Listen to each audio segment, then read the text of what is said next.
siap mendengar. Tidak hanya mendengar Bapak, kami siap merenungkan.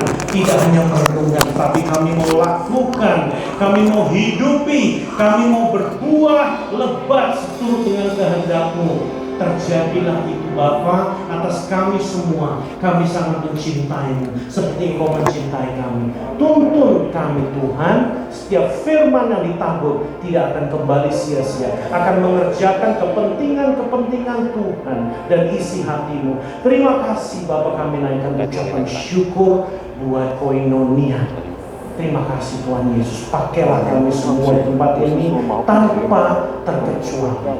In the name of Jesus we pray. Amen. Puji Tuhan. Haleluya. Shalom. Belum disuruh duduk, yang duduk gak masuk surga. Ayo belum disuruh duduk, berdepan duduk. Ya taat ya, pendeta udah ngomong jangan duduk ya. Anda diberkati? Siapa yang dari awal diberkati? Siapa yang diberkati dengan prayer-nya Pak Frankie tadi? Oh, I am blessed with those prayer. Wow, siapa yang diberkati? Jangan setengah tiang tanda kematian, oke? Okay? Angkat tanganku. Yang tinggi. Siapa yang diberkati dengan puji-pujian? Jangan bengong. Ayo, angkat tangan. You are blessed in this place. Amin. Silakan duduk. Aduh, terima kasih. What is this? Huh? Mic? Oke. Terima kasih para imam musik yang luar biasa, Imam yang Rajani. It was a blessing music. Terima kasih, kami sangat diberkati. Anybody speak English? You all speak English? You have translator with you? Yes. I try my best to explain as well. Okay, how many hours do I have in this place to speak up about the heart of God? Berapa menit aku punya di tempat ini? 2 hours? God, thank you. I think this is the only church that gave me 2 hours. Well, I have to introduce myself. My name is Mafela Ricoseta. I'm a pilot. I've been working on the airline around 31 years. So if you want to see me, kalau Anda pengen menemui saya, my office is in the air. So don't look at me on the ground, jangan nyari aku di bawah, aku kantornya di langit. Saya tinggal di Jakarta. Saya mengawali penerbangan maskapai penerbangan adalah yang pertama Garuda Indonesia. Siapa yang pernah terbang dengan Garuda Indonesia? Anybody flown with Garuda Indonesia before? Okay. The rest? Never? Okay. You fly with American? Okay.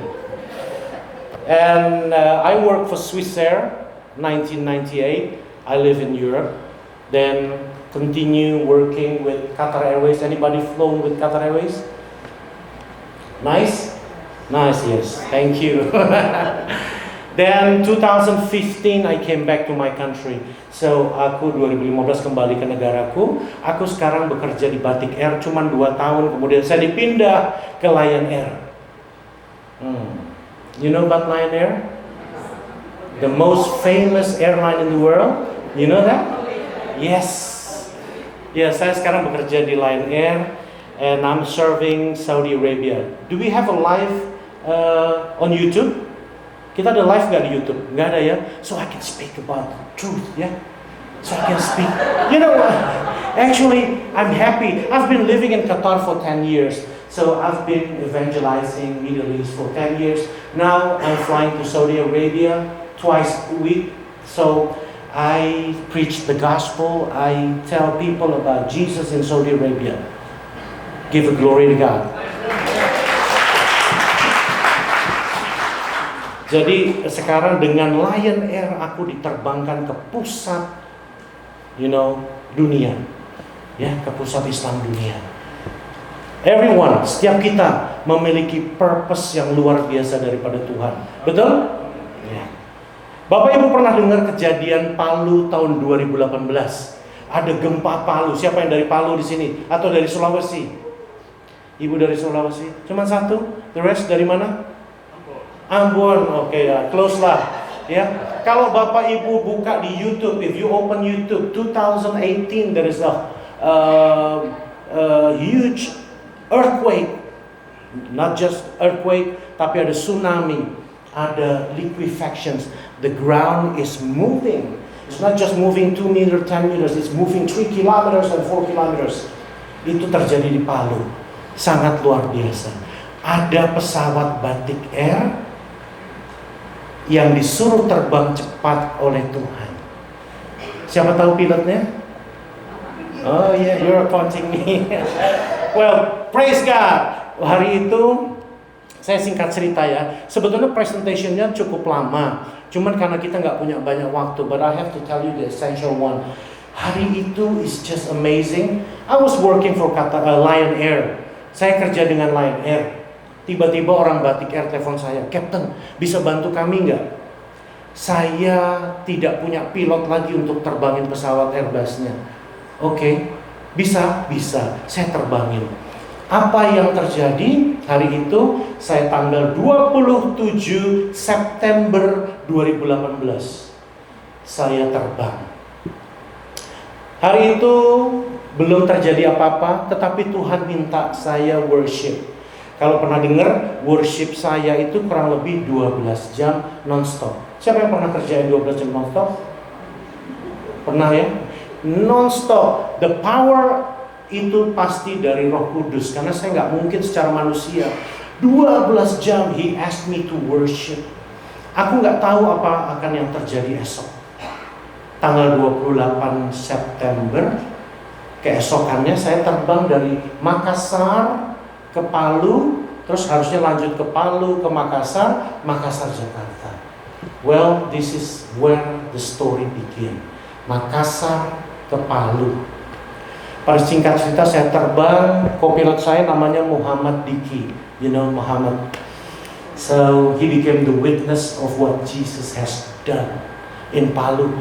So hari itu saya terbang, kami masuk Palu, cuaca cerah. Ada yang bisa buka Mazmur 23 ayat 4. Mazmur 23 ayat 4. Di screen bisa ditampilkan? Oh, siap. Mazmur 23 ayat 4. Tadi kan lagunya bagus ya. Aku tidak akan berjalan kalau Tuhan gak berjalan bersamaku. Bapak Ibu, perjalanan Tuhan itu Anda harus tahu. Perjalanan Tuhan itu penuh dengan lembah kekelaman. Kenapa? Pada saat Musa berjalan sama Tuhan, itu perkataan Musa kepada Tuhan. Kenapa perjalanan Tuhan itu selalu banyak yang tidak enak? Kenapa? Ada yang bisa kasih jawaban? Saya kasih tiket Lion Air, LA, Ontario, Jakarta. Tahu nggak? Di lembah kekelaman ini engkau akan melihat tangan Tuhan. Betul atau tidak? Siapa yang pernah kena COVID? Siapa yang sudah 2 kali kena COVID? Siapa yang sudah 3 kali kena COVID? 1, 2, 3. Siapa yang 4 kali? Nambah. Saya juga kena COVID 3 kali. Disitulah saya melihat tangan Tuhan. Di sini juga saya melihat tangan Tuhan. Sekalipun aku berjalan dalam lembah kekelaman, aku tidak takut bahaya. Sebab Engkau besertaku, gadamu dan tongkatmu itulah yang menghibur aku. Kalau Bapak tahu Palu ya, kanan kirinya tuh gunung tinggi, belakang juga gunung. Kalau saya masuk cuaca jelek, that's where pilot doesn't want to go there. Karena susah sekali. Tapi hari itu is a nice day, terang, benderang. Tetapi yang unik, anginnya cukup kencang mendorong saya. Saya ceritanya mau mendarat ke sana, anginnya mendorong dari belakang. Di situ kira-kira saya setelah kompromi dengan kopilot saya bilang kamu aja yang terbang. Nanti kalau ada apa-apa saya ambil alih. Ya, so you continue the approach. Kita coba, jangan dipaksa. Di 2.500 kaki, we decide to say okay, continue. Tetapi God said differently. God said, the voice of God came and said, turn around, turn and go from behind. Jadi belok dan berputar. Suruh lewat belakang. Waduh, saya kaget. Suddenly pesawatnya saya berhentikan. Kemudian saya bilang sama kopilot saya, belok. belok kemana Cap? Ke kanan, belok. Everybody was panic. Saya belokin, udah. Jadi ceritanya landasannya di sini, saya beloknya ke sana, kemudian saya lurusin sama landasan. Di situ saya bilang sama kopilot saya, kenapa Cap nggak jadi? Tadi ada suara supernatural, suara Tuhan yang bicara, belok dan berputar. Oh iya, oke. Anyway, I have control. Saya ambil alih, kenapa harus muter lewat belakang itu, gunungnya deket, jadi captain yang harus ambil. Akhirnya kami landing normal, angin keras banget, 24 knots from the tail, tetapi from head, itu akhirnya juga lebih besar, bahkan sampai 27. Kami mendarat, kami parkir, kami buka pintu, terus relax. Lihat cuacanya bagus, cuma anginnya kencang. Saya bilang sama kopilot saya, Muhammad, bro, kan baru pertama kali ke Palu ya, ke Palu, ya. Mau foto-foto di bawah apa tidak? Boleh Cap. Ini penumpang sambil keluar nih. Kemudian saya bilang, oke, kamu bilang sama kru, biasanya tradisinya orang yang baru pertama kali ke Palu itu akan foto-foto sama-sama. Oke, sambil prepare foto, saya nulis-nulis. Selesai nulis, saya tutup pintu, saya tutup buku, saya mau ke toilet. Apa yang terjadi? Suara Tuhan bilang begini, cepat pergi, cepat berangkat dari tempat ini. Wow, saya kaget sih. Ini beneran gak ya? Bener deh, you will astonish. Kalau Anda di posisi yang sama-sama kayak saya, itu cuma pikiran gue, itu cuma perasaan gue. No. Dan aku ke toilet, aku cuci muka. Udah. So, keputusan akhirnya saya ambil. Thank God saya buat keputusan yang sangat tepat. Sudah ngasih izin orang buat foto, terus saya harus batalkan. Kan itu nggak enak ya. You know what happened? Saya bilang, bro, saya minta maaf, I'm sorry. Fotonya cancel dulu. Kenapa Cap? Saya nggak mau berangkat cepet. Saya mau berangkat cepet, saya nggak mau delay. Saya nggak mau berlama-lama di sini. Pokoknya gini, kamu siapin pesawat, kamu yang terbang. Dia ngeliatin saya gitu ya. Ada suara Tuhan. Let's go.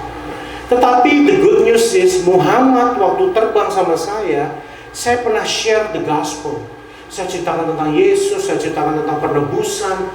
Dia itu uniknya pada saat hari kedua terbang sama saya yang Palu ini, dia bilang sama saya, Captain, nanti jangan lupa ajarin hubungan vertikal antara manusia dengan Tuhan. Wow, saya kaget. Tapi hari itu, kenapa dia tidak punya objection? Karena dia pernah saya tabur firman, betul? Jadi secara tidak langsung Muhammad memang dipilih Tuhan untuk mendampingi saya to be the great witness. Ya. Kemudian, oke deh, kamu siapin. So I organize everyone. Saya organize semua orang untuk mempercepat. Singkat cerita, semua passengers on board, tutup pintu. Jadwalnya 17.55 waktu setempat. Jam 17.55 berdasarkan data BMKG, gempa sudah mulai di Donggala. Jadi jadwal Batik Air sama gempanya exactly the same. Dari utara, anggap aja utara di sana, saya posisi di sini. Dari sana 17.55 dia mulai merambat ke Palu. So aku nggak punya banyak waktu, tetapi aku nggak tahu. So aku mundur, start engine, make announcement, continue taxi. Ini sebetulnya presentation ini 4 jam, tetapi is not able to do it now. Kenapa? You have to know the revelation that God has given me. It's amazing. Pokoknya gini aja, lu percaya deh Tuhan itu bener hidup, ya, bukan Tuhan-Tuhanan, oke? Iya, pokoknya percaya sama kapten, ya. Karena panjang ceritanya, presentasinya ada juga. So kami masuk landasan pacu, balik arah ke arah sana. Saya bilang you have control, full power, go, jalan. Pada saat jalan, saya tanya sama penumpang saya setelah kejadian ini. Saya melayani Palu 10 bulan, kemudian saya tanya apa yang terjadi di pesawat. Kemudian dia bilang begini, Cap, waktu jalan itu pesawatnya ngekor begini, rasanya kok begini-begini. Oh iya ya, saya di depan nggak kerasa, betul?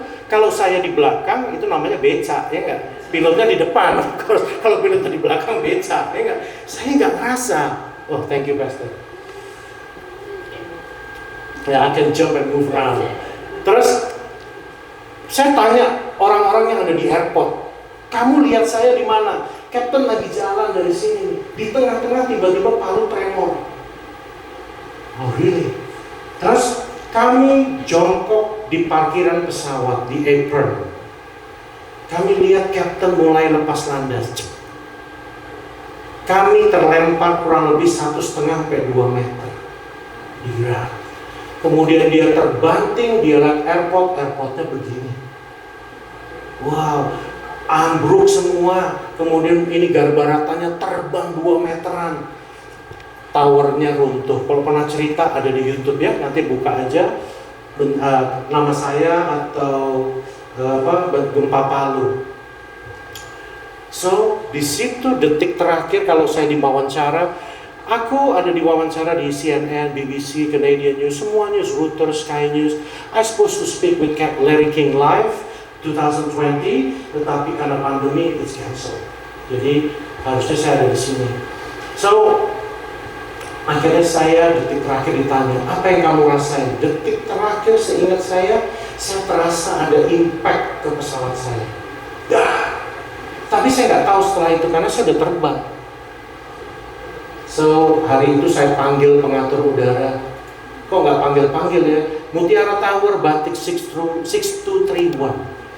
Silent gitu, nggak ada suaranya. Saya panggil lagi, Mutiara Tower, Batik 6231. Sepi, nggak ada jawaban.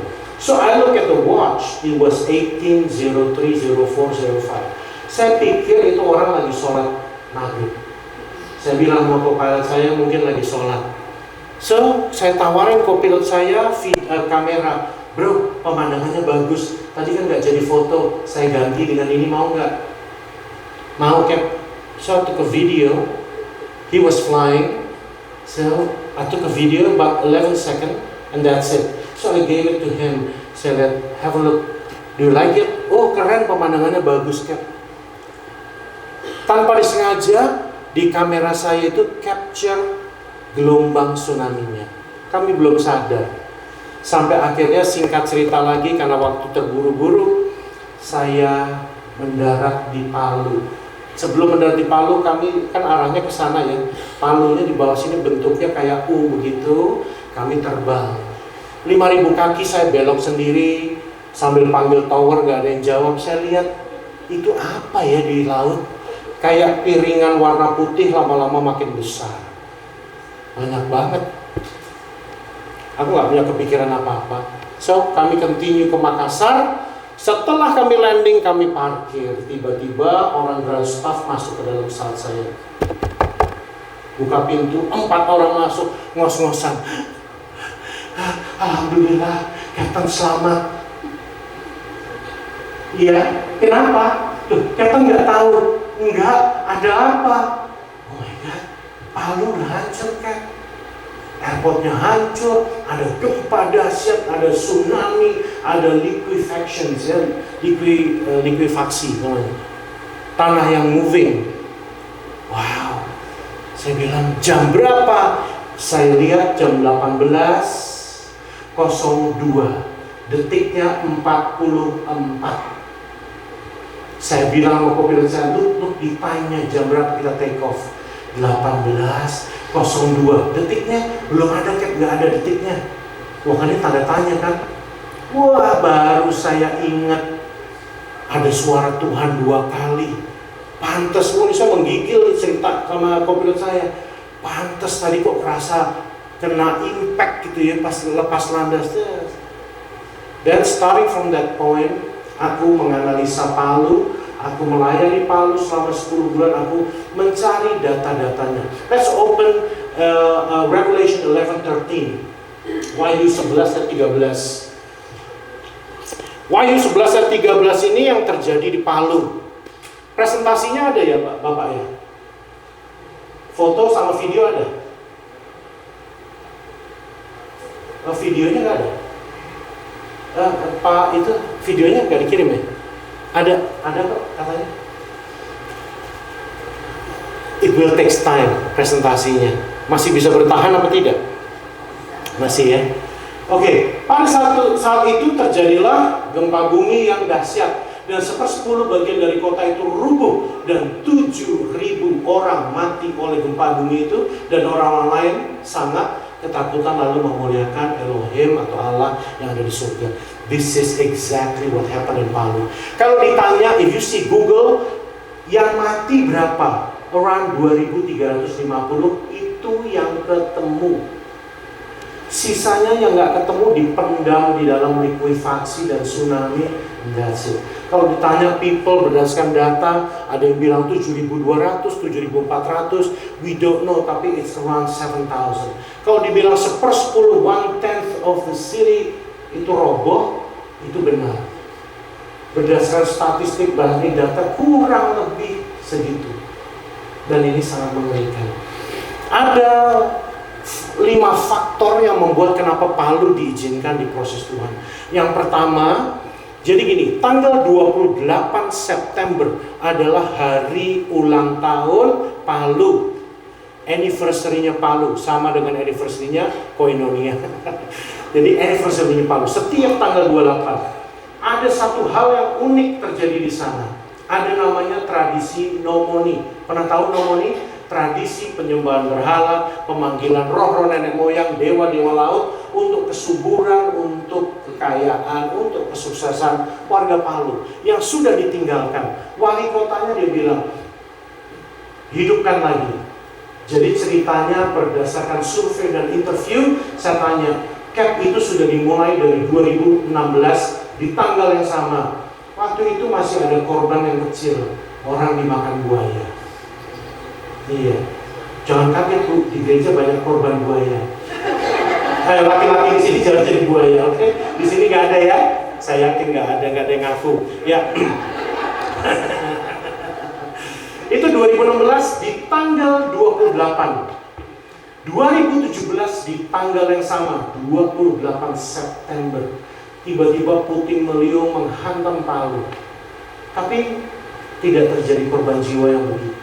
Sebetulnya Tuhan sudah baik peringatkan. Kenapa? Di nomoni itu ada istilahnya sesajen.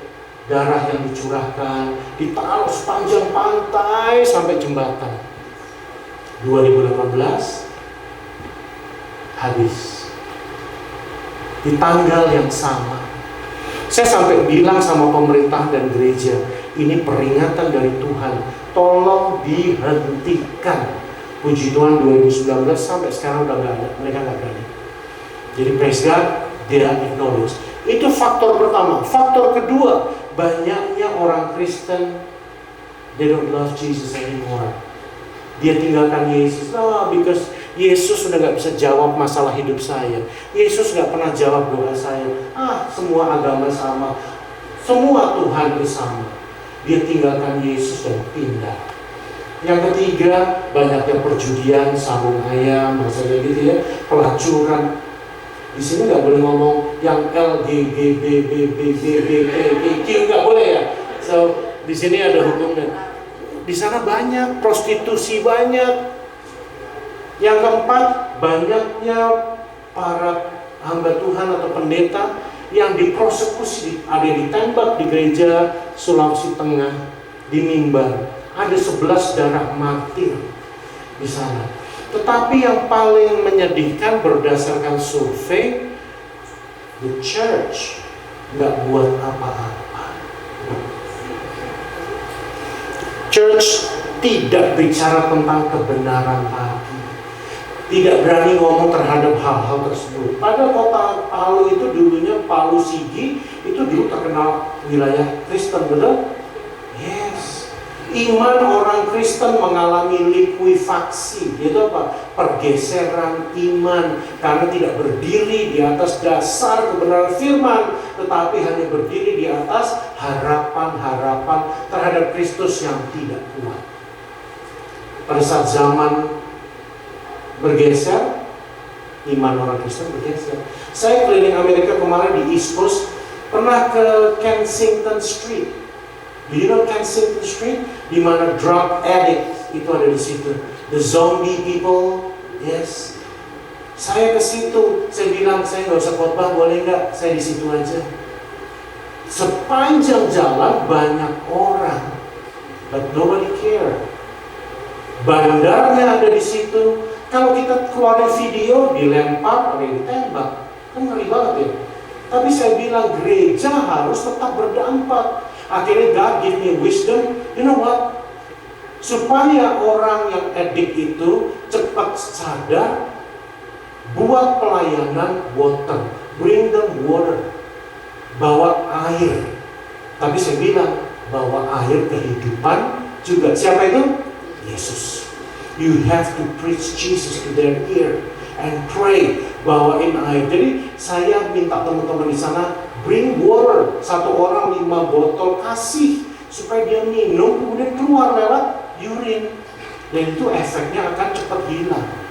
So itu akhirnya kami buat setup itu di Philadelphia, homeless di situ, jadi semua dialokasi oleh pemerintah.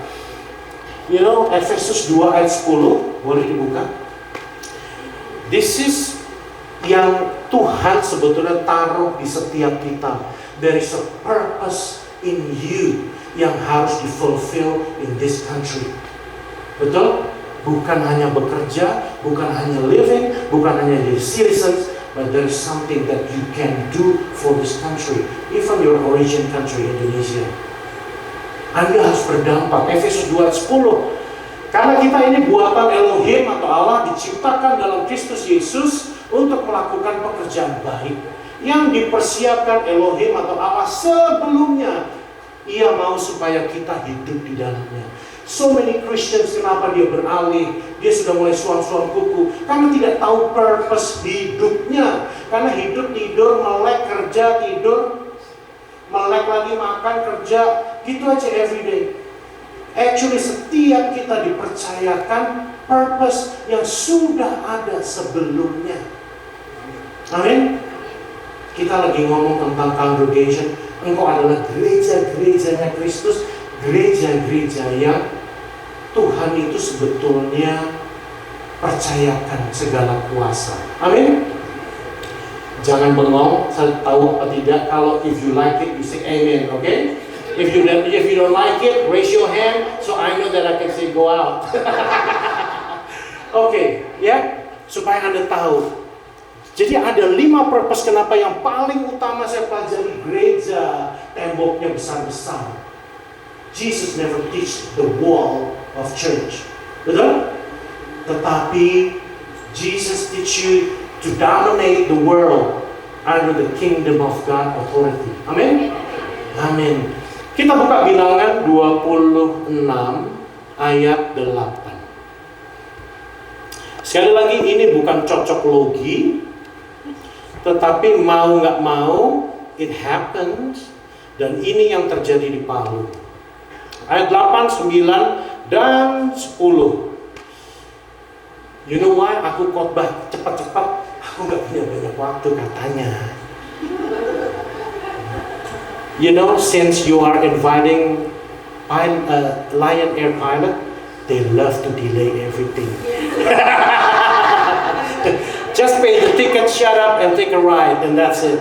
Okay? Yuk kita bilang, Bilangan 26 ayat 8, 9, dan 10. Is it funny or no? Actually, Palu ini adalah suku. L-nya harusnya 2. Tetapi it's okay. Gak ada hubungannya sama Palu yang di sana. Tetapi lihat cara matinya exactly the same. Adapun anak Palu ialah Eliab ayat 9, dan anak-anak Eliab ialah Nemuel, Datan dan Abiram. Datan dan Abiram, orang-orang yang dipilih oleh umat itu ialah orang-orang yang telah membantah Musa dan Harun dalam kumpulan Korah. Ketika mereka membantah Tuhan, next. Tetapi bumi membuka mulutnya dan menelan mereka bersama-sama dengan Korah. Ketika kumpulan itu mati, ketika ke-250 orang itu dimakan api sehingga mereka menjadi peringatan. Yang Anda baca di sini, it happened di Palu. Kapan orang dimakan api? Di daerah Balaroa. Itu pada saat gempa dahsyat, orang lagi masak jam 6 sore untuk makan malam. Kena gempa, tiba-tiba rumahnya runtuh, kompornya meledak. Nggak lama kemudian, rumahnya jalan. Rumahnya jalan, tanahnya membuka 20 meter, masuk ke dalam. Jadi kalau Anda ke daerah Balaroa, Anda bisa lihat rumah yang digali, yang ditemukan penuh dengan api, itu gosong. It happens. Bumi terbuka, habis kebuka, nggak kebuka, nutup lagi. Saya ke sana pada saat 8 hari setelah kejadian, kami bisa masuk pesawat. Saya termasuk mencari korban mayat. Kami temukan mayat, temukan, itu ada orang tuh lagi ngadep sana, begitu kan? Pas dilihat udah mati, digali-gali, pas diangkat udah tinggal segini. Cuman badannya aja, kakinya nggak tahu kemana. Karena likuifaksi itu kayak blender, semua seng, batu, kayu ada di situ jalan sama-sama, gitu. This thing happened di Palu. Cara matinya sama. Jadi kalau kita teliti, karena orang sudah mulai melupakan Tuhan, meninggalkan Tuhan, mereka pikir apa yang mereka miliki di dunia bisa menjawab segalanya. Oke, itu cerita tentang Palu. So, hari ini kita mulai presentasinya. Ya, boleh. Saya bacain presentasinya, kita cepat aja. Hari ini kan ada tema ya. Oke, ini namanya Petobo. Yang di sini bisa lihat, saya perlu bergeser atau tidak? Bisa ya? Oke, ini namanya Petobo. Kalau Bapak lihat, semua ini saya sendiri yang ambil. Semua yang ada di situ, itu ada rumah, ada air, ada pohon, semua tidak ada di situ. It's a beautiful real estate, just like in Rolling Heights. Rolling Heights. Semua itu betul, musola bukan di situ. Itu datang dari 3 kilometer. Makanya pada main ke Indonesia apa sih? Seru tau nggak? Itu kompleks, lihat tanah yang datang nabrak real estate setinggi rumah. Itu sudah kering, it's zinc. Tetapi waktu jalan rumah itu setinggi itu dimakan, dihajar habis. Jadi kalau Bapak lihat, itu semua yang ada di play aja. Semua yang ada di tempat tadi tidak belongs di situ. Ini adalah video yang saya ambil. Bapak Ibu pernah tahu angka 7 itu apa? Sempurna. Contohnya apa?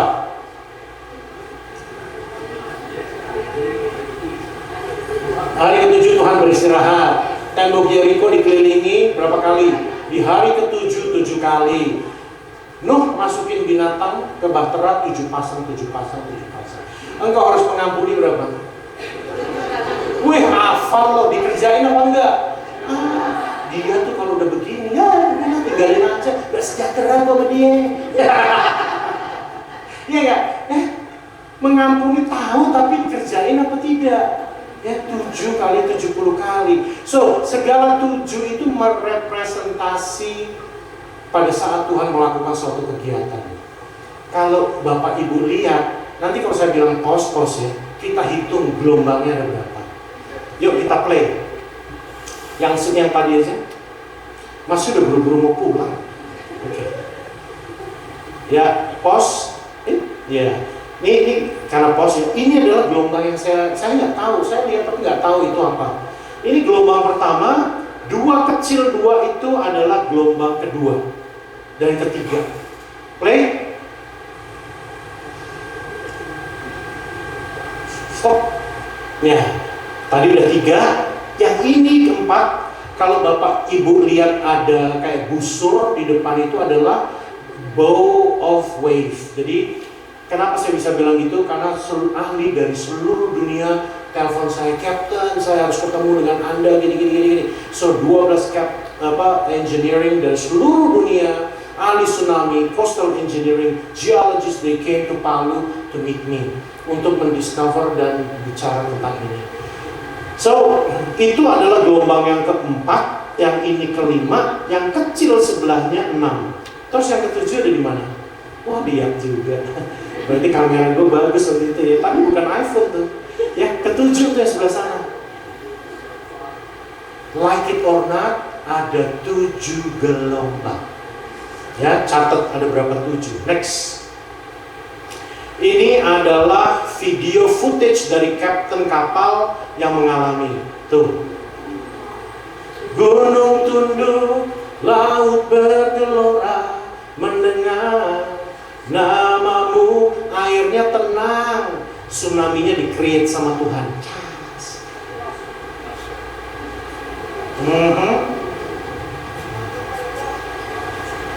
If you go to Indonesia, there is a live show like this.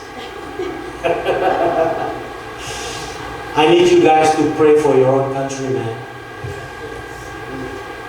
Itu gunung berasap itu bukan kabut.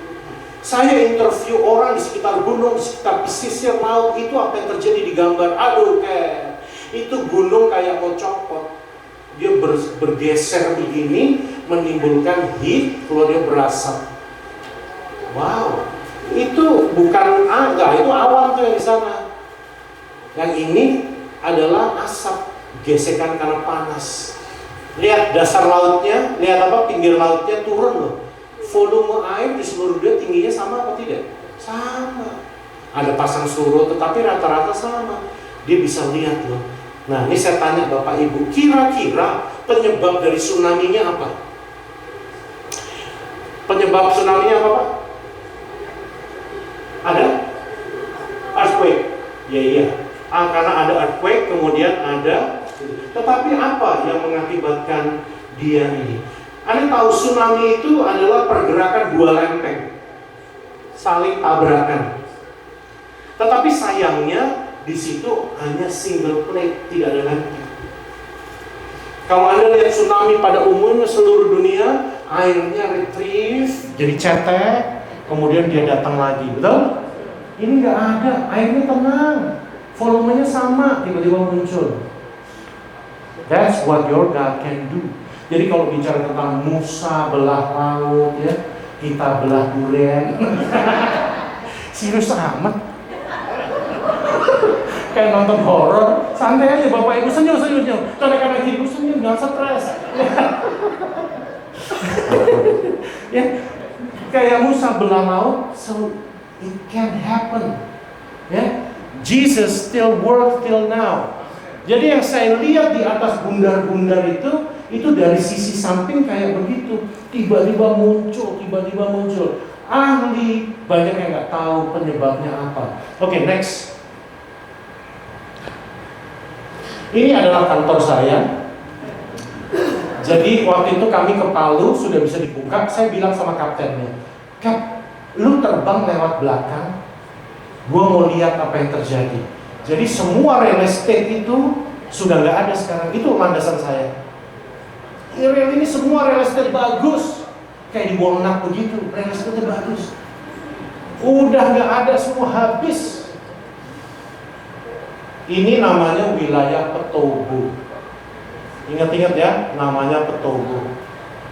Nah, landasan saya itu hancur. Pernah nonton film 2012? Is exactly the same. Ini kalau lihat ya Bapak Ibu, landasannya mencong ke sebelah sini, di sebelah kiri ada lubang 4 meter. Saya masuk ke dalam situ, itu di landasan pecah-pecah semua. We can go in. Tingginya 1,5 sampai 2 meter. Kita harus landing beyond. Yuk next. Next. Oke. Play the sound, dimainkan soundnya digedein supaya Bapak Ibu lihat. Orang yang saya interview dia bilang, Cap, itu suaranya kayak mesin jet. Gedein lagi, Mas. Gedein lagi. So that you can feel. Oh, tulang itu tolong.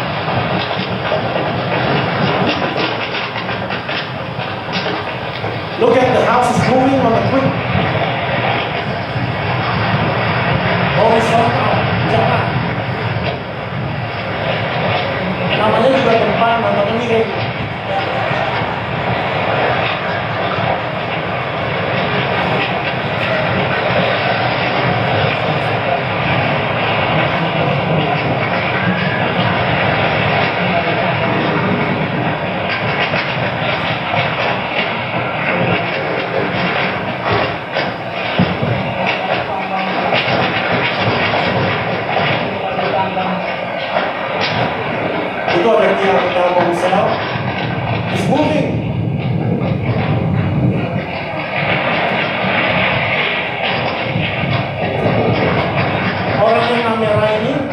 dimakan lumpur.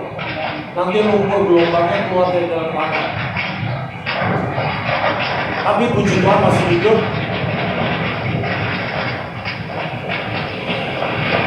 Nanti kita bisa lihat sedikit gelombang ininya, supaya Bapak Ibu tahu ada idea likuifaksi itu seperti apa.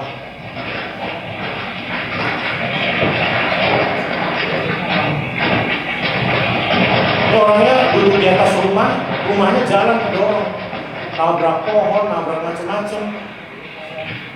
Nah nanti Bapak Ibu sambil miring dikit, gak apa-apa yang itu nanti lihat sebelah situ, itu lumpurnya keluar tuh.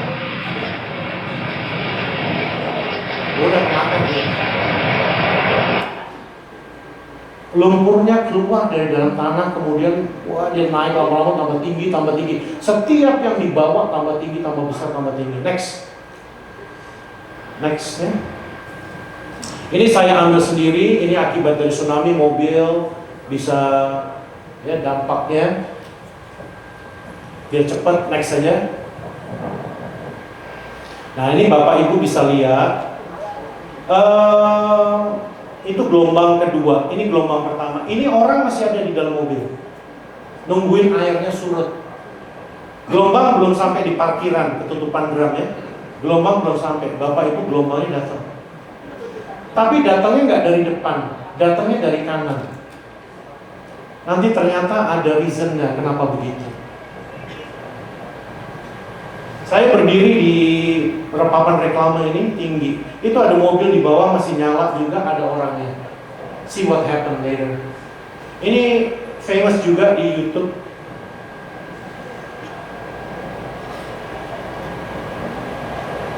Ini gelombang kedua, gelombang ketiga lebih dahsyat lagi.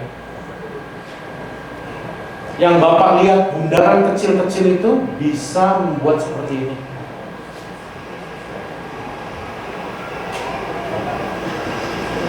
Mati orangnya instantly. Gelombangnya sampai setinggi itu. Apa yang ada di depannya dipanjat. Next.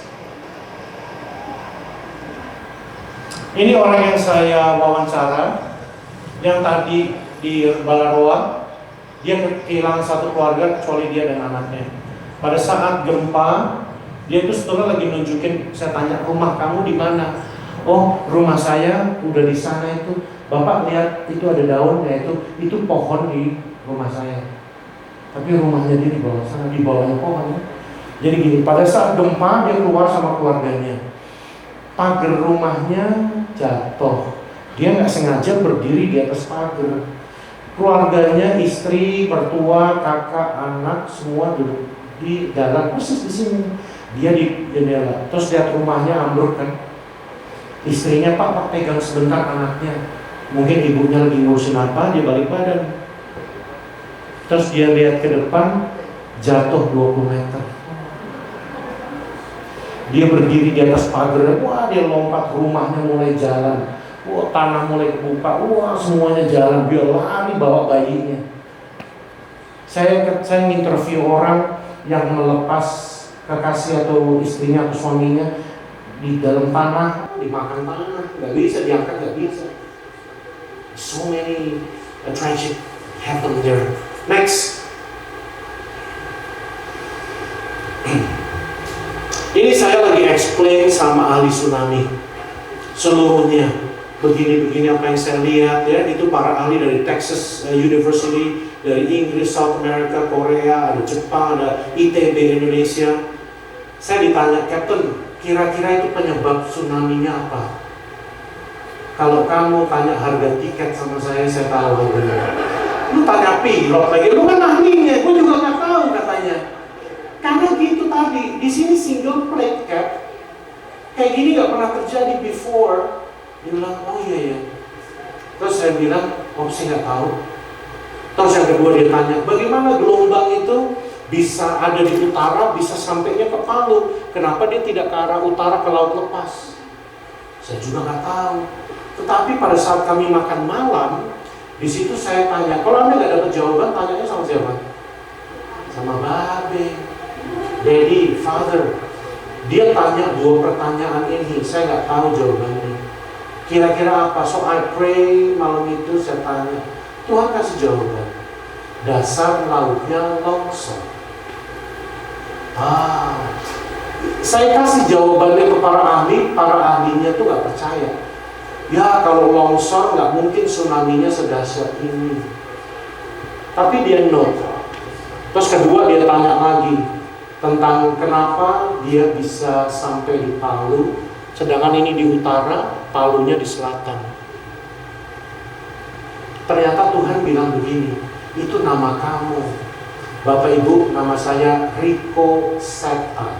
Itu dari kata ricochet atau ricochet. Pernah dengar taunya arti ricochet? Kalau Anda main di laut, Anda lempar batu, batunya skip. Kalau Anda nembak, kena batu, mantul, itu namanya ricochet.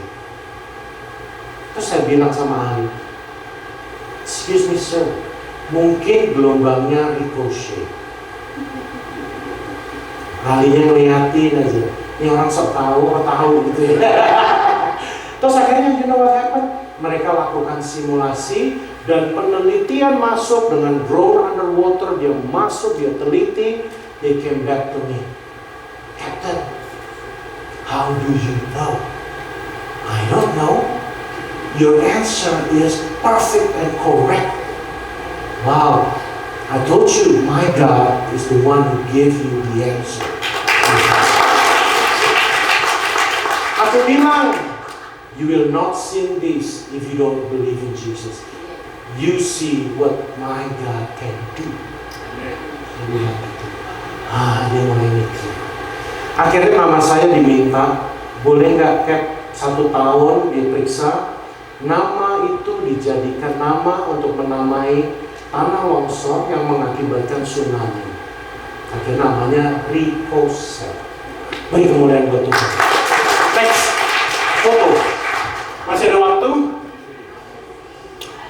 Baru take off, belum nyampe juga. Belum holding, ya kan? Belum ada hujan, ada badai, masih jauh perjalanan tenang. Ini adalah daerah di Donggala. Itu ada 40 kakak, tetapi sekarang udah nggak ada. Everybody on board masuk ke dalam air. Professional diver cannot find until 60 meter. They couldn't find anything.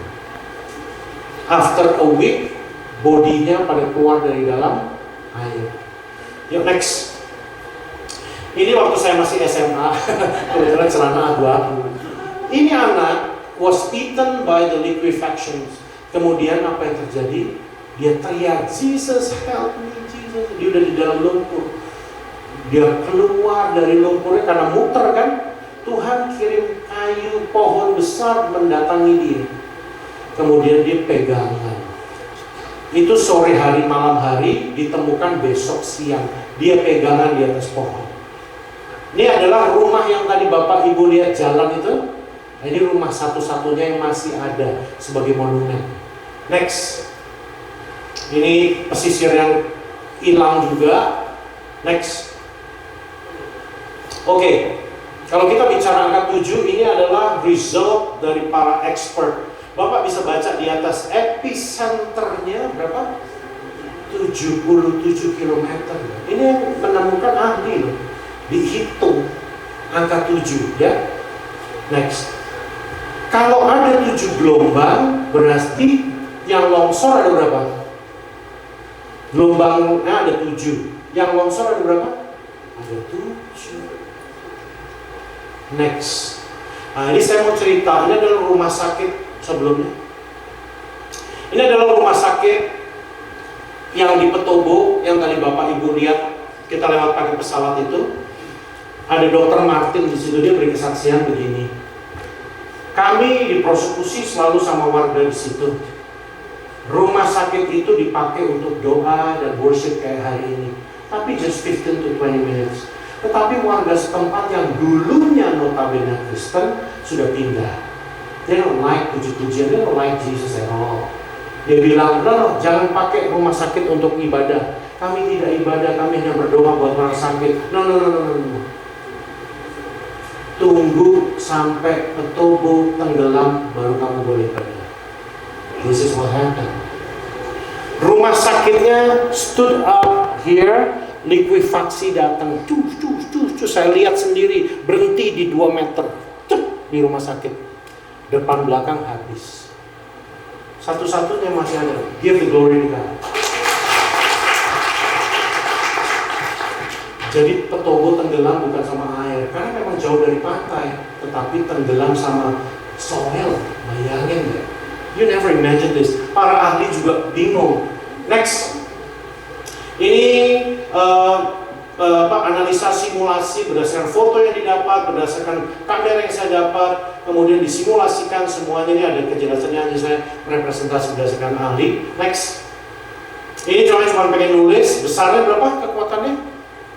7,7. This is coincident or not? Next. This is my runway. So have you ever seen the movie 2012? It's the same. I went into that hole. I can go in. Saya bisa masuk. Saya meneliti sampai di situ. Next. Ini adalah dari para ahli juga. Ada landslide. Itu kalau Bapak lihat di sebelahnya itu ada garis. Itu landasan saya. Ini tadi kita terbang lewat namanya daerah Petobo itu yang Yang ini adalah Langaleso dan Jono Oge. Sebelah sini itu ada namanya Balaroa. Jadi yang rubuh itu daerah situ dan sebagian kota Palu. Kalau dihitung-hitung is just only 1/10. Karena nggak semua daerah itu kena gempa. Dia kayak milih gempanya. Gitu. Next. Yeah, this is Tom Cruise, but okay, next. Look at this. Pohon kelapa tinggi nggak? Tinggi ya. Ini ada pohon tapi nggak ada daunnya setinggi itu. Jadi Anda bisa imagine tingginya tsunami seberapa. Makanya para ahli bingung. Masa longsor bisa buat tsunami setinggi ini? Mereka nggak percaya. When God moved the wave, it moved. Betul? Amin. Next. Nah ini saya. Ini daerah yang tadinya hilang. Pabrik semua. Sampai sana itu seluruh tanah semua itu. Itu hilang masuk ke bawah. Next. Kenapa bisa 2? Oke, mata saya apa 2? Oke, ini waktu tanggal 27 malam. Saya landing di Makassar malam, habis worship 12 jam. Kemudian saya on the way ke hotel. Teman saya posting, almost every week in Indonesia, church are being prosecuted. Almost like 3,000 churches has been burned down, disegel, diprosekusi. Siapa yang pernah dibom di sini? Nggak pernah. I was bombed in the church in the year 2000. Mobil saya masih menjadi bukti ada di depan rumah. Sekarang kalau orang tanya, itu mobil jelek kenapa gitu? Itu ada ceritanya. Mobil aja bisa nginjilin orang. Masa kita enggak? Ini mobil kok ditanya kenapa dipelihara? Ini bekas dibom. Dibom sama siapa? Cerita. Terima Yesus. Tadi doanya Bapak Frank is amazing. Harus amini. Gereja, ini bukan gereja. Walaupun ini namanya persekutuan, but Anda adalah jemaat Tuhan yang harus berdampak. Don't keep silent. Let everybody know about Jesus. Ya, gampang kalau lagi orang Indonesia bilang Tuhan Yesus memberkati. Bilang kanan kiri coba. Jangan hanya bilang Tuhan memberkati. There is so many God, but only Jesus Christ God who saved you. Ya, artinya Yeshua HaMashiach artinya apa? Yahweh penyelamat. Amin. Kalau kalian ada di sini ketemu orang bule bilang Jesus God bless you. Mereka harus tahu that Jesus is God. He is not son of God anymore. He is the true God. Amin. Yes, bilang kanan kiri. Jesus God bless you. Every time you go to McDonald's, Burger King, anywhere, JCPenney, bless people. Jesus God bless you. They need to listen. Okay? Karena hanya nama itu yang berkuasa. Amin.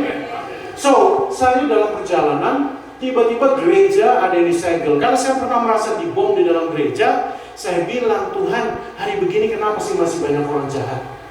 Kata Tuhan cuma tulis saja di Facebook. I play Facebook. Saya tulis di Facebook. Saya sampai di hotel. Saya bilang, Tuhan sebentar lagi akan menghempaskan mereka orang jahat. Kenapa saya tidak ngomong agama? I don't speak religions. Tetapi orang jahat. Aceh diproses Tuhan, Padang diproses Tuhan, Banten habis kejadian ini ada tsunami tanpa gempa. Ahli telepon saya, Captain, itu apa lagi? Why you keep on asking me, man? I know nothing, but I said, aku langsung bilang, dasar laut daripada Krakatau longsor pasti. Dia melakukan penelitian dan datang, I don't need any tools, I just call you and you know. Kenapa? It's a funny thing. Tanggal 13 November itu ada apa namanya prophesy yang Tuhan kasih ke saya tulis di Facebook. Tapi hari ini nggak saya tampilkan. Sebulan kemudian kejadian. Lihat, prophesy daripada teman saya dia dapat dari Tuhan. Saya tutup, saya tidur, saya nggak tahu. Bahkan saya sudah terbang ke Palu, saya belum baca. Dia tulis nanti sekelas berapa? 7. Ada apa? Tsunami. Ada apa lagi? Landslide. Prophesy daripada Tuhan nggak perlu lama-lama. The next day executed. Wow. That's your God. Angka 7 muncul lagi nggak? Gempanya sekelas 7, perfect number 7,7. Next. Nah ini daerah namanya daerah Balaroa. Kalau Bapak lihat rumahnya gosong kebakar itu rumahnya tidak di situ. Itu rumahnya sudah di sana. Main aja di situ. Main dan nggak pulang lagi. Next. Oke, kita baca ini data daripada BMKG. I just want to show you bahwa this is the fact ya. Kita lihat nomor 28. Gempanya 17:02:44 waktu Indonesia Barat. Supaya sama dengan Palu ditambah 1 jam. Berapa skalanya? 7,7. Kita lihat nomor 25, ada 7,4. 1 detik kemudian turun 7,4. Tetapi kalau Bapak lihat, nggak ada waktu yang berdekatan dengan 02. Semuanya jauh. Jadi it requires only 2 seconds to destroy Palu. That's what your God can do. Amin. Next. Ingat ya waktunya 17 tambah 1 untuk waktu Palu 18:02:44. Yuk. Ini saya hanya tulis bahwa gempa terjadi tepat pukul 17.55. WIB-nya salah, waktu setempat maksudnya WITA, WIT.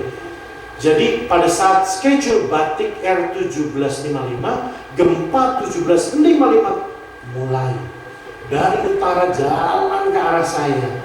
Apa yang terjadi? Saya head on dengan gempanya. Gempanya dari sana, saya dari sini. We meet up in a certain time. Nanti kita tunjukin. Next. Ini adalah landasan saya yang hancur. If you compare the hole and the feet, look, itu saya bisa masuk ke situ. Ya, besar. Next. Jadi could you imagine when you're my passengers, we take off, then suddenly so many holes are formed. Our plane will end up. With a high speed, it went down. Yeah, it's very dangerous. Next. Masih ada lagi saya harusnya. Sebetulnya ada presentasinya. Satu lagi tentang jam saya. Tapi nanti kalau nggak percaya bisa lihat di Pak Utomo. Jam saya itu 18:02:40. Saya ada di spare 4 detik. Tetapi proses take off pesawat saya itu, jadi begini. Pesawat kalau take off depannya dulu atau belakangnya? Nah, berarti sering naik pesawat ya. Jadi take off itu kan begini. Itu pakai proses. Jadi pada saat roda depan mulai ngangkat, timingnya mencatat detik 40. Tapi roda belakang kan bisa nempel ya. Butuh 3-4 second untuk lepas landas. Jadi kalau dilihat 18:02 detik 40 dan detik 44, 4 detik itu adalah pergerakan saya untuk saya lepas landas. I'm gonna tell you the truth, this is what happened. 2018 aku 44 tahun usianya. Hari itu, tahun itu saya bilang sama mama saya di hari ulang tahun, karena orang nyalamin, hati-hati ya bro, 44, kursi dibalik, apes, bangkrut, sakit, celaka, utiar. Waduh, Gimana orang beriman kalau ditakut-takutin gitu, begini juga ya. Akhirnya everyday saya jalani dengan agak khawatir, takut, hati-hati. Biasanya saya double check sesuatu 1, 2, 3 kali, ini bisa 5, 6 kali. I feel like anxious gitu. So I told my mom, aku kok menjalani tahun ini, aku takut ya. Katanya apes, katanya begini. Terus jangan dengerin, kamu tetap percaya sama Tuhan. Sekalipun mati ya Maya. Iya. Oke. You know what happened? God can customize and show and He prove that He is setia sama lu. Betul? Dia sampai buat waktunya gempanya 4-4. Kata Tuhan, this is your death. I give you 18:02:40. Start your escape. Jadi dikasih 40, dikasih 4 detik untuk escape my death. 44 di menit 44 detik. Tuhan bilang, masih takut dengan angka 44? Karena lift itu kalau dilihat nggak ada angka 4 ya. Kalau di Indonesia itu nggak ada. So Tuhan bilang pada saat lo nggak setia, gue setia. Ada presentasi apa lagi? Udah? Itu kira-kira presentasi yang secara kilat saya harus jabarkan. Kalau masih ada waktu, izinkan saya sedikit bicara tentang victory. Bapak Ibu, banyak orang berasosiasi tentang victory in life. Itu something to do with your business, something to do with your life. Nggak ada. Kalau Tuhan bilang tentang victory, adalah gini, setiap bagaimana ciri-ciri orang yang victory adalah orang yang berjalan di bawah pimpinan Roh Kudus. Galatia 5 ayat 25.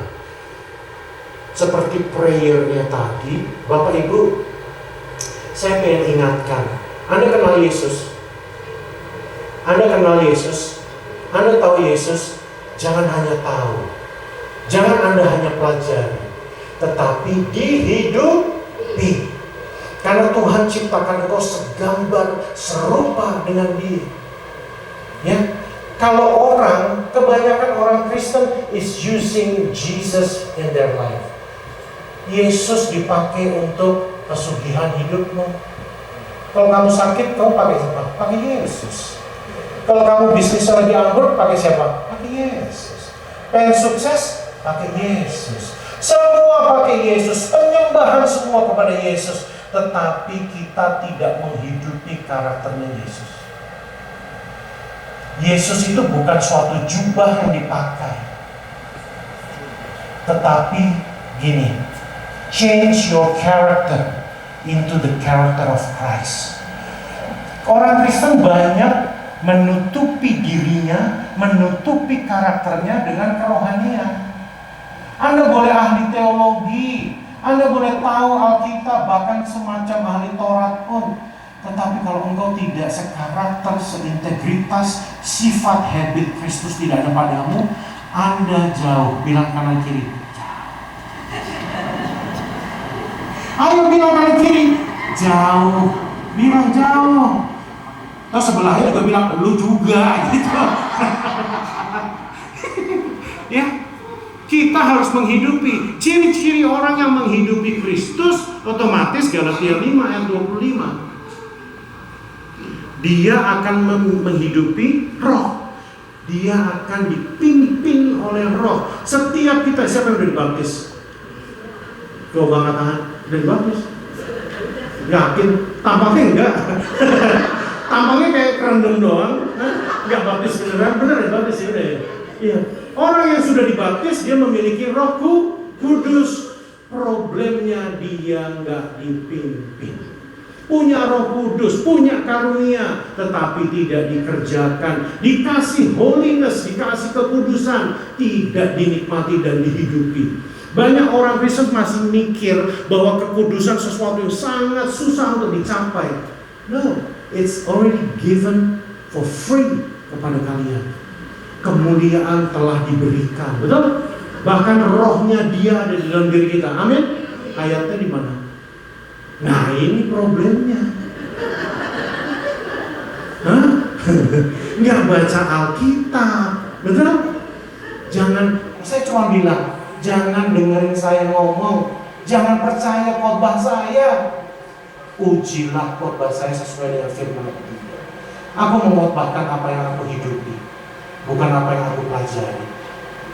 Anda hidup pun sesuai dengan firman, betul?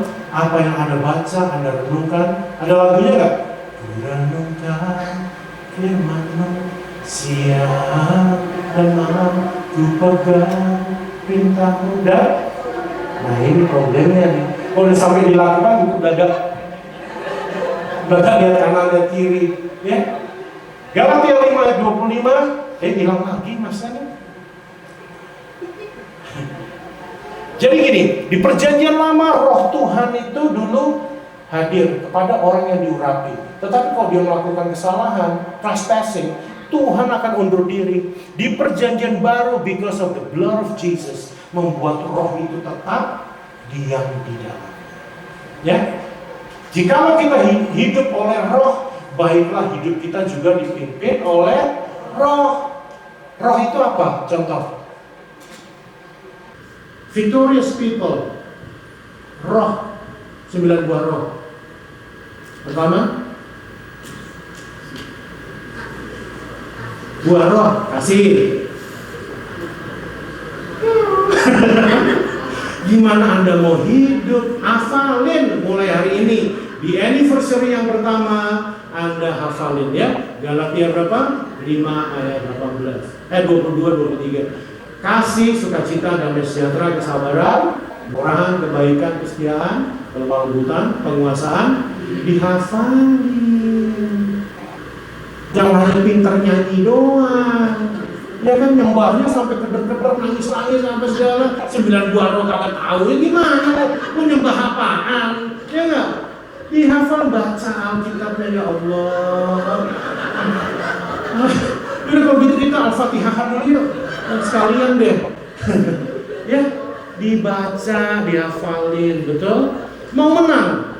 Tuhan kasih apa kalau Anda pengen menang? Perlengkapan rohani, apa aja?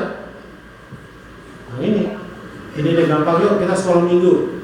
Kepala, pegang kepala. Ketopong, kepongpong, ketopong, keselamatan. Oh gimana sih pade-pade?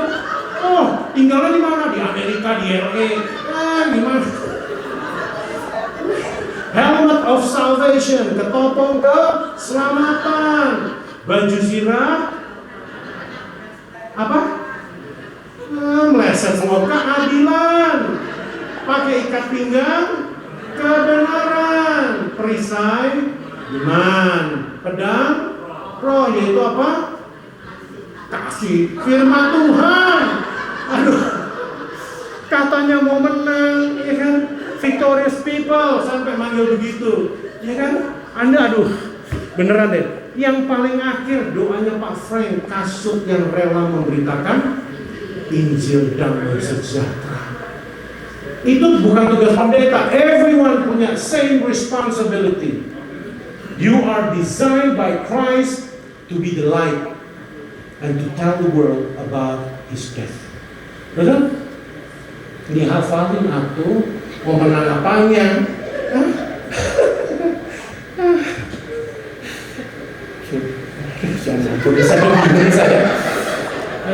Ya, Bapak Ibu, kalau Yesus bicara tentang kemenangan, Dia tidak pernah bicara kemenangan terhadap masalah hidup. Anda tahu itu apa arti pikul salib?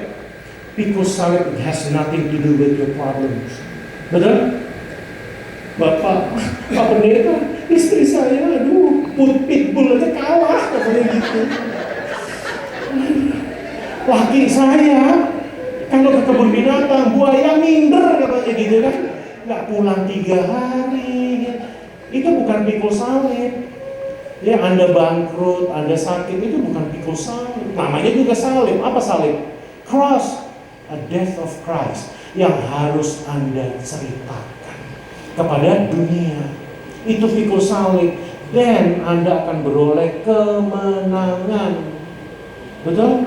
Nggak ada di Alkitab bicara kemenangan terhadap problem hidup. Jangan salah arah. Bilang kanan kiri, lo jangan tersesat. Kita nih banyak tersesat di jalan kebenaran. Ya kan? Udah jadi Kristen, dibaptis, baca Alkitab, katanya pelayanan, masih aja tersesat. Namanya tersesat di jalan kebenaran. Kayak bangsa Israel, suruh jalan lurus, muter aja 40 tahun. Bilang kanan kiri, sama malu. Ya, ayo dong, bangkit. Hei, jangan sandarkan imanmu sama khotbah pendeta, ya. Jangan. Pak, izin. Beliau kan pimpinan sini ya. Pak, ambil cambuk. Cambuk teman-teman, yuk saling mencambuk. Betul? Ingat, ayo kita baca Alkitab, ayo kita melayani. Jiwa-jiwa di luar masih banyak. Cari homeless, injilin orang. Jangan kau lihat orang bule udah ganteng, mukanya tampangnya kayak Yesus, dia percaya Yesus. Enggak, ya kan? Anda lagi facing problem yang luar biasa di negeri ini. Betul? Anakmu nanti lihat, tiba-tiba, makanya orang bilang, Cap, perutnya dijaga. Ah, nggak apa-apa. Daripada gue six pack yang naksir, six pack juga. Mending gue punya perut yang naksir betina, ya nggak? Aduh, susah deh di pada jemaat ini, tapi engkau orang-orang luar biasa. Starting from now, amini doanya Pak Frank. Itu ucapan profetik. Anda amini beneran ya? Pujiannya hari ini amazing. Beneran ya? Mulai hari ini make change. Roma 8 ayat 29. Masih ada waktu? Angkat tangan ya kalau udah gak kuat ya. Ya, tahan ya. Tahu nggak? Saya tahu Dora Kansil. Tahu Dora Kansil? Pendoa JDN Indonesia. Saya bicara di tempat dia 6 jam loh. Dari jam 11 malam sampai jam 6 pagi non-stop. Saya di GBI, di call di Jakarta, I spoke about 6 hours about the gospel. Wow. Jadi gini, saya nggak punya. Setelah kejadian Palu, ada berapa hal yang Tuhan bilang sama saya. Ada 5 hal yang kamu nggak boleh lakukan. Pertama, komplain. Yang kedua, khawatir. Yang ketiga, bersungut-sungut. Yang keempat, nggak boleh capek. Yang kelima, ikuti roh. Karena dengan saya, ladang masih menguning, udah menguning, tetapi pekerjaannya nggak ada. Mulai hari ini, ingat, engkau diberi kuasa untuk menyelamatkan, engkau diberi kuasa untuk menyembuhkan. Betul? Baca firman. Ya, Roma 8 ayat 29. Sebab semua orang yang dipilih dari semula, mereka juga ditentukannya dari semula untuk menjadi serupa dengan gambaran anaknya, yaitu Yesus Kristus. Kita buka Kejadian 1 ayat 26. It's exactly the same. Orang diciptakan segambar dan serupa. Jadi jangan heran, Pak, kok bisa dengar suara Tuhan? Nah, kan gua anak Tuhan. Kalau lu dengar yang lain, lu anak saya. Tuhan itu bicara sama kita semua. Problemnya Anda fokusnya sama dunia, jadi nggak dengar. Anda kurang baca firman, jadi nggak tahu. Betul? Holy Spirit is available for you at any time, at any second, at any purpose of your life. Amin? Yeah? 24/7 Circle K. Ya kan? Kayaknya Kristus. Jadi berfirmanlah Allah, baiklah kita menjadikan manusia menurut gambar dan rupa kita, supaya mereka berkuasa dan seterusnya. Jadi fungsi daripada engkau percaya Yesus adalah pada saat Adam dan Hawa jatuh dan kehilangan kemuliaannya, rohnya mati. Roh itu melambangkan kemuliaan Tuhan, identitas Tuhan, karakter Tuhan, sifat, image ya daripada Tuhan itu hilang. The glory of God retrieved from Adam and Eve, not Adam and Steve. Okay? The United States, they love Adam and Steve now. Itu artinya sudah mulai loh, kita diuji gereja, persekutuan. Hati-hati ya, Anda benar-benar harus berdampak sama mereka. Pada saat Yesus engkau percaya, dia mengembalikan semua hilang lagi.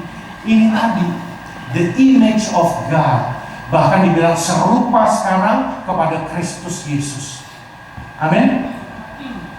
Amin, udah mulai capek nih. Amin. Ya, amin. Kunci utama Anda bisa menang, sebetulnya menang terhadap apa? Menang terhadap mereka yang masih di dalam belenggu dosa. Bukan kemenangan terhadap pekerjaanmu, sukses apa tidak, kepada kesehatanmu, engkau punya kuasa kok. Betul?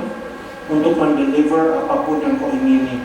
Tetapi yang disebut the victorious people, people who win against other people in the darkness. Amin. Yuk, menang. Saya pengen kasih contoh. Saya kasih waktu 5 menit sudah selesai. Wow, happy nih ya. Ladies and gentlemen, in about 15 minutes we're going to land. Senang kalau udah begitu ya. Yuk kita buka di Wahyu 2 ayat 7. Wahyu 2 ayat 7. Ini contoh-contoh menang yang ada di Alkitab ya. Wahyu 2 ayat 7. Siapa bertelinga, hendaklah ia mendengarkan apa yang dikatakan. Oh, ini waktu Tuhan bicara, Yesus bicara dengan 7 jemaat. Ya, roh kepada jemaat-jemaat, barang siapa menang, dia akan kuberikan makan dari pohon kehidupan yang ada di taman Firdaus. Ini contoh. Menang terhadap siapa sih? Enggak, iblis sudah dikalahkan sama Yesus. Kemenanganmu ini terhadap seseorang yang ada di kegelapan, nothing else. Yuk kita baca lagi Wahyu 2 ayat 11. Wahyu 2 ayat 11.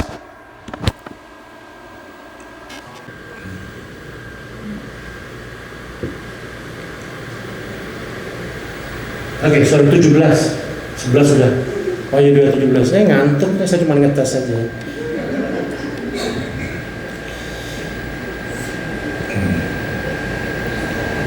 Wahyu 2 ayat 17, 11 juga sama. Ya. Siapa bertelinga, hendaklah ia mendengar apa yang dikatakan roh. Selalu begitu. Barang siapa menang, kepadanya akan kuberikan dari mana yang tersembunyi, dan aku akan mengaruniakan kepadanya batu putih yang di atasnya tertulis nama baru yang tidak diketahui oleh siapapun. Ayat 11-nya. Ini contoh-contoh.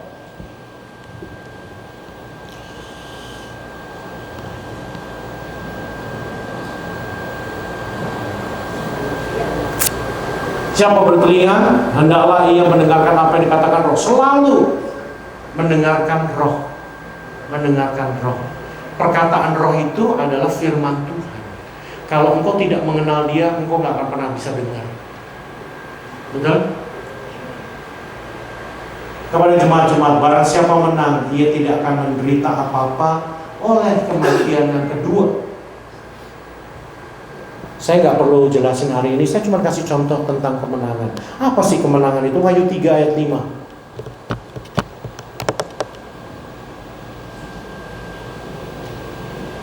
Wahyu 3 ayat 5. Barang siapa menang, ia akan dikenakan pakaian putih yang demikian. Aku tidak akan menghapus namanya dari kitab kehidupan, melainkan aku akan mengaku namanya di hadapan Bapakku dan di hadapan para malaikatnya.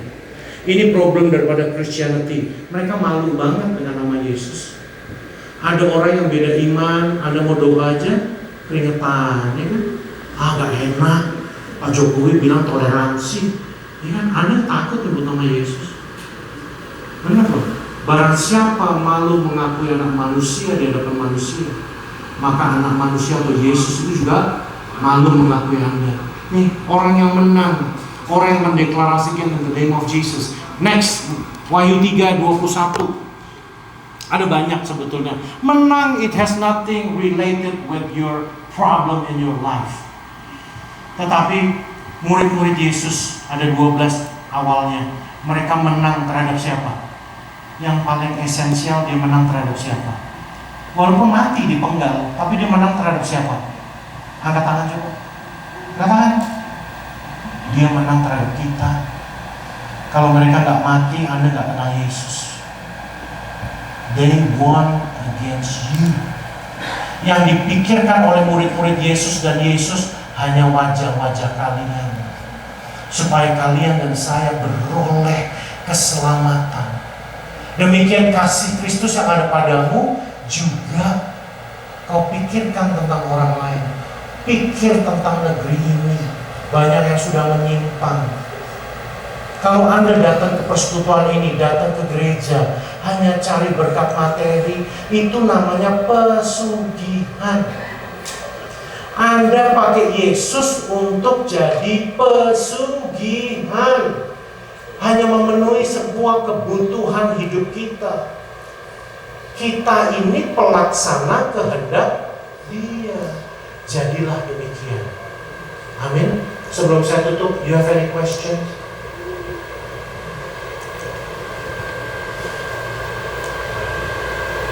Hilang lagi. Kayak Roh Kudus zaman perjanjian lama, pergi datang. Ya, nggak mau kan begitu kan? Iya.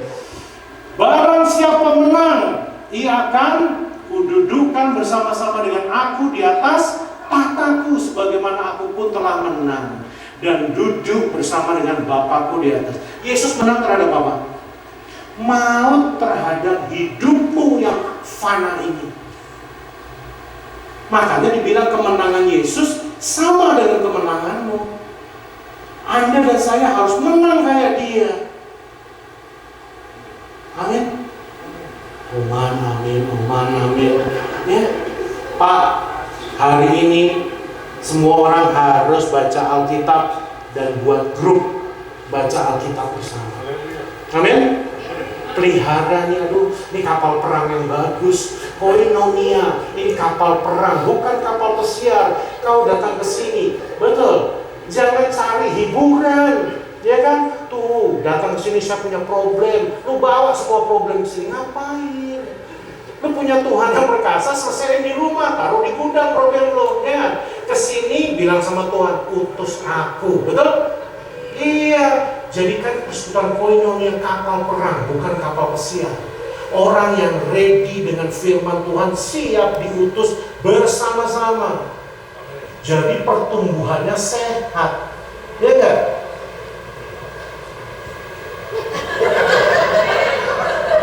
Lu ngantuk apa lapar sih?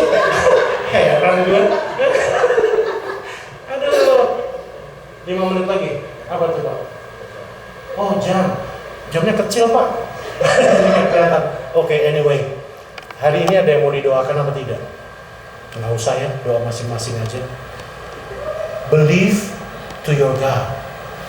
He is available for you, and you must available for Him.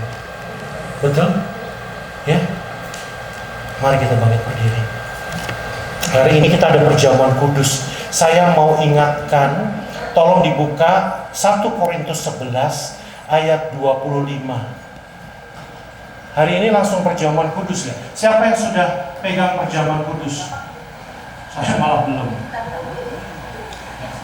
Saya harus 1 cawan gitu minumnya, ya kan? Oke. Iya, rotinya. Bapak Ibu, siapa yang sudah melakukan perjamuan kudus dalam hidupnya? Coba angkat tangan. Ini saya begini, Bapak. Saya panggil singer ke depan, song leadernya ke depan. Oke. 1 Korintus 11 ayat 25, 26 dan 27. Saya baca dari 24, 25 dan 26.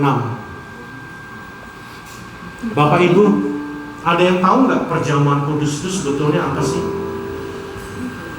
Nggak apa-apa, jawab aja, salah juga nggak apa-apa. Memperingati, sebagai suatu peringatan.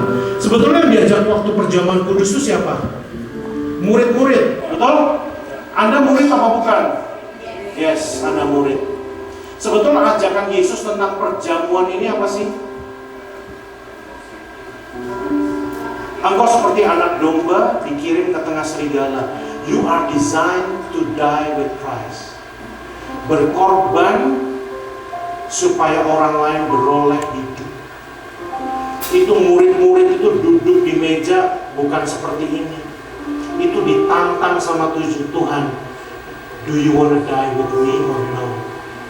Perjamuan kudus itu bukan sakramen biasa, bukan hanya saja peringatan, tetapi suatu komitmen untuk Anda.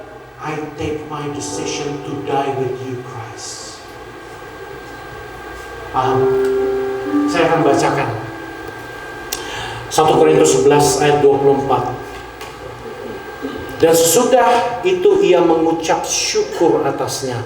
Ia memecah-mecahkannya dan berkata, inilah tubuhku yang kuserahkan bagi kamu. Perbuatlah ini untuk menjadi peringatan akan aku. Ayat 25. Demikian juga ia mengambil cawan. Sesudah makan lalu berkata, cawan ini adalah perjanjian baru yang dimateraikan oleh darahku. Perbuatlah ini setiap kali kamu meminumnya menjadi peringatan akan aku. Tetapi yang paling esensi daripada perjamuan kudus ini ayatnya. Sebab setiap kali kamu makan roti ini dan minum cawan ini, kamu memberitakan kematian Tuhan sampai ia datang. Pak Frank hari ini set the prayer awesome. Kalau Anda tidak mau memberitakan Tuhan Yesus, letakkan perjamuan kudusmu. Don't play around with the blood of Jesus. Anda tidak sungguh, Anda tidak benar-benar mengasihi Dia. Ini bukan sakramen biasa, bukan kegiatan rutin. No. Ini tantangan. It's a challenge from Jesus. Do you want to die with me? To tell the world and save the world. They need you. They need to know the blood of Jesus. They need to know that Jesus died for everyone. Adalah ambasadornya. Amin. Ambil komitmen, bilang sama Tuhan. Saya kasih waktu 1 menit untuk bilang sama Tuhan, ini aku Tuhan. Aku memberi diriku untuk aku menjadi saksi Tuhan mulai hari ini sampai selama-lamanya. Even if I have to die for them, so they may live in eternal life for you, Lord. Tuhan Yesus, Engkau Tuhan yang baik. Hari ini kami mau ambil perjamuan kudus. Tidak hanya kami makan dan minum roti dan anggur, tetapi kami mau memberitakan kematian-Mu sampai Engkau datang kepada siapapun makhluk hidup yang kutemui, Tuhan. Urapi perjamuan kudus hari ini, Tuhan. Tuhan Yesus, Roh Kudus, empower your people. Touch them in the Holy Spirit. Touch them in the blood of Jesus. Supaya mereka menghargai darah dan kematian-Mu, Tuhan. Supaya mereka menghargai hidup adalah kesempatan untuk menyatakan kasih Kristus. Kami siap menerima perjamuan kudus ini, Tuhan. Mari saudara-saudara yang terkasih, angkat rotimu.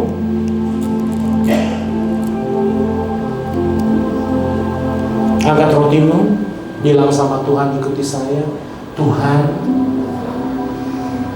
aku akan memberitakan kematian-Mu. Aku terima tubuh-Mu ini atau roti ini sebagai persekutuan dan hidup dengan-Mu. In the name of Jesus. Makanlah.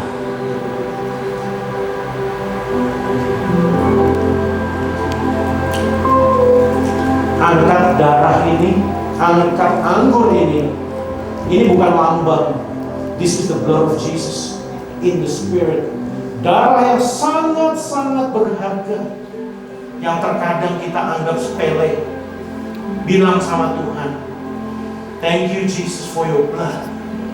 Terima kasih buat darah-Mu yang mulia, yang menebus hidupku.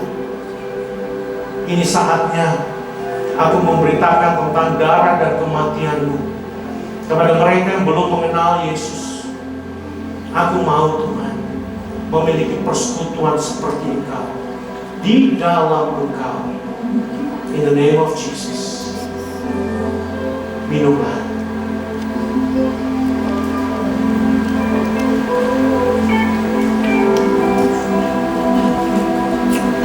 Thank you Jesus.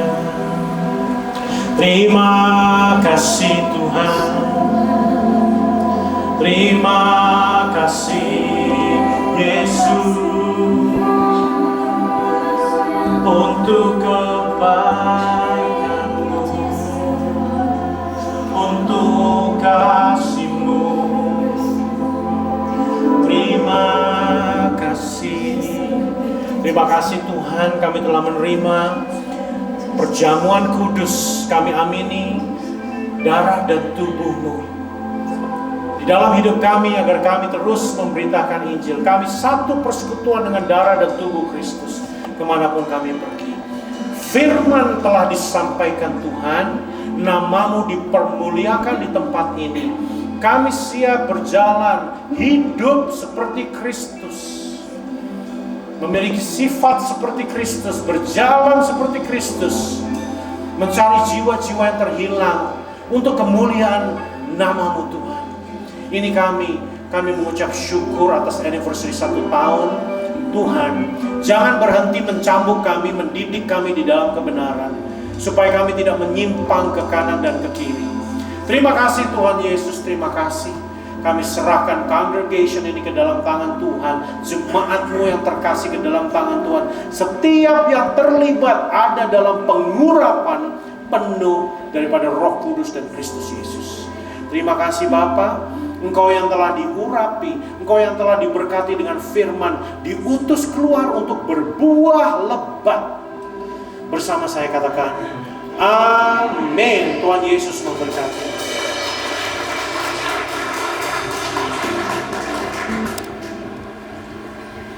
Puji nama Tuhan. Saudara semua diberkati, amin. Saya persilakan semua untuk duduk kembali.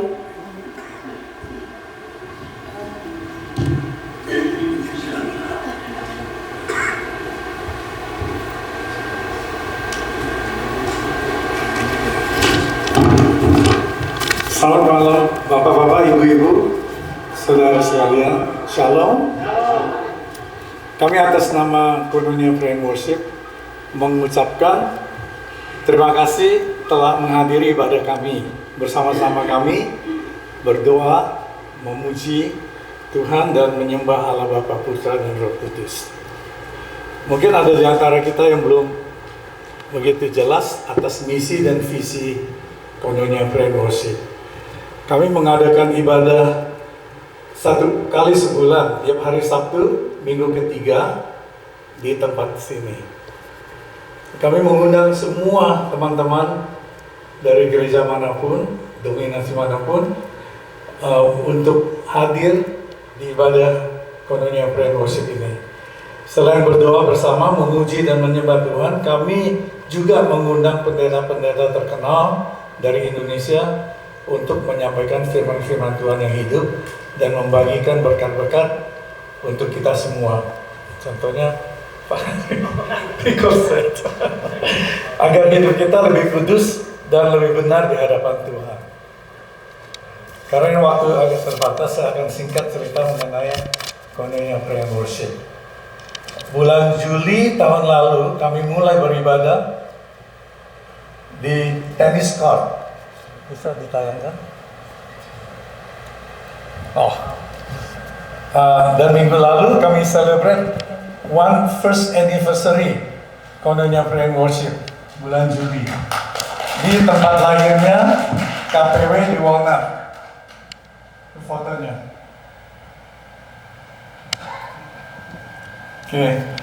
Sejak bulan September tahun lalu kami mulai beribadah di gedung ini. Silakan menyaksikan short video ibadah-ibadah KPW bulan-bulan selanjutnya yang silam.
seru ya.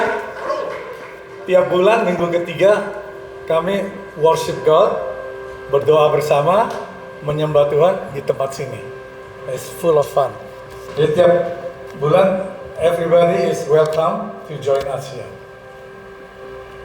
Terima kasih atas perhatian dan dukungan Bapak-bapak, Ibu-ibu, dan saudara-saudara atas pelayanan kami di KPW. Jika ada yang kurang berkenan di ibadah kami ini, kami mohon dimaafkan. Sampai jumpa di Koinonia Prayer Worship yang akan datang.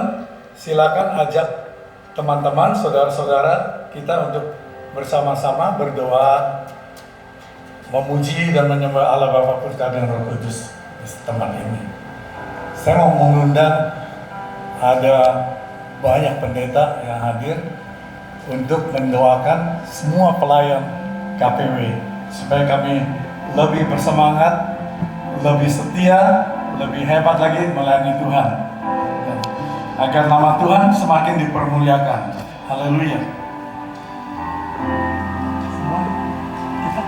Semua hamba Tuhan saya mengundang ke depan, dan semua pengurus KPW silakan muncul ke depan, maju ke depan, dan Pak Roset akan memimpin doa dan Pak Peter akan memimpin semua.